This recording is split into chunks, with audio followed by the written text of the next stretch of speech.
When Paul was a prisoner in Rome, people brought him news about how believers in churches all over the world were doing. Paul had visited many of these churches, and he wrote letters to encourage the Christians in each church. Paul wrote a letter to the church in Colossae. The Colossian believers knew the gospel, but false teachers had been telling them lies. This confused them. Some were saying there was a secret gospel only they knew about. Paul wrote to remind them of the truth about Jesus.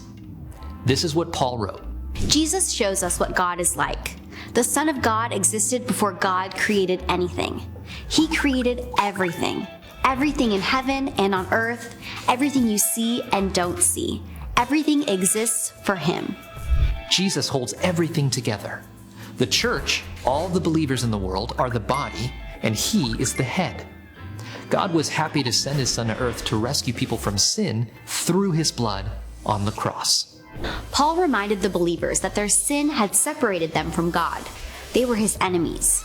But now they had salvation and forgiveness through faith in Jesus. Paul had told them the complete gospel. Anyone who came and said there was a secret gospel was lying. Be encouraged and love one another, Paul wrote. I want you to know Jesus. All wisdom and knowledge is found in him. Paul encouraged believers by reminding them that Jesus is great.